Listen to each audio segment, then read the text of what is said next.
Assalamualaikum warahmatullahi wabarakatuh. Alhamdulillahirabbil alamin. Puji syukur kita ucapkan kepada Allah Subhanahu wa taala yang senantiasa melindungi kita semuanya dari wabah pandemi Covid-19. Ananda, ada sehat semuanya? Jangan lupa berdoa ya.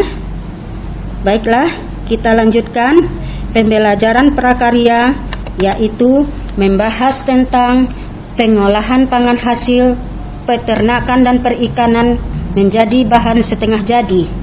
Definisinya, pengolahan pangan setengah jadi adalah kegiatan mengolah bahan baku pangan dengan proses pengawetan, baik pengawetan secara kimia ataupun mikrobiologi, serta dapat dijadikan beraneka ragam olahan pangan.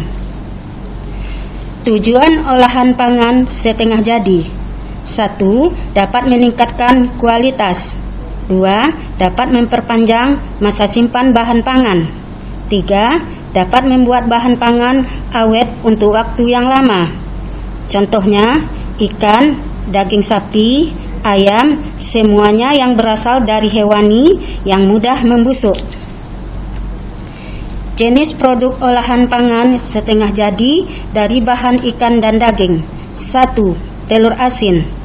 Telur asin ada telur asin rebus dan ada telur asin bakar. Telur asin awet bisa bertahan sampai 1 bulan, seperti gambar yang Ananda lihat pada layar. Di Jawa Tengah, tepatnya di daerah Brebes, dikenal sebagai penghasil utama telur asin. Cara membuat telur asin: 1.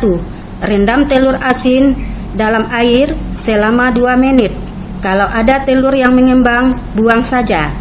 2. Bersihkan telur secara perlahan, jangan sampai pecah atau retak. 3. Amplas tiap telur secara perlahan, keringkan dan sisihkan. 4. Campur, remukkan batu bata dengan air, aduk sampai rata. Masukkan garam dan aduk lagi. 5. Lumuri telur dengan tanah, kira-kira ketebalan mencapai 3 cm.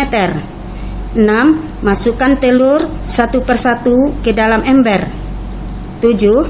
Taburi telur yang sudah dilumuri tanah dengan remukan batu bata dan diamkan selama 14 hari. 8. Setelah 14 hari, rebus telur dengan api kecil selama 1 jam. 9. Tiriskan dan telur asin siap dihidangkan. Dendeng daging. Dalam membuat dendeng sapi digunakan daging sapi pilihan. Dendeng daging sapi bisa digunakan sebagai bahan pembuatan dendeng balado, seperti gambar yang Ananda lihat pada layar. Daerah penghasil dendeng yang terkenal adalah daerah Sumatera Barat. Cara membuat dendeng: 1. Iris daging sapi tipis-tipis. 2. Siapkan wajan dan masukkan irisan daging sapi serta bumbu. 3. Tutup wajan dan diamkan daging yang sudah dibumbu kurang lebih 30 menit. 4. Setelah didiamkan, letakkan wajan di atas kompor, tunggu hingga panas. Setelah wajan panas, aduk-aduk daging. 5. Secara perlahan hingga berubah warna. Biarkan proses ini selama beberapa saat sampai semua air dan lemak yang terkandung pada daging keluar. 6. Tuang air secukupnya hingga hampir merendam daging. Tutup dan masak daging hingga air menyusup. 7. Angkat daging dan tiriskan, pukul-pukul potongan daging hingga tipih. 8. Tatalah daging yang sudah pipih di atas tampah, kemudian jemur di bawah terik matahari hingga kering. 9. Setelah daging kering, maka daging siap diolah. 3. Bakso. Untuk pembuatan bakso biasanya diperlukan daging sapi atau ayam broiler dan lain-lain. Irisan-irisan daging tanpa tulang dan tanpa kulit disebut dengan filet. Daerah yang terkenal sebagai pusat bakso adalah Solo dan Malang. Cara pembuatan bakso: 1. Giling daging bersama es batu menggunakan food processor atau alat lainnya. 2. Tambahkan putih telur, bawang putih, penyedap, baking powder, dan garam. 3. Tambahkan tepung sagu dan tapioka.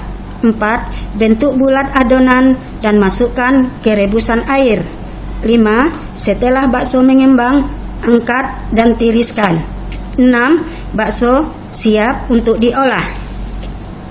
4. Dendeng cumi. Dendeng cumi memiliki kandungan gizi asam amino esensial yang sangat dibutuhkan oleh tubuh. Tinta hitam pada cumi-cumi bersifat anti-aniogenik yang dapat mencegah pertumbuhan sel kanker, seperti gambar cumi-cumi yang Ananda lihat pada layar.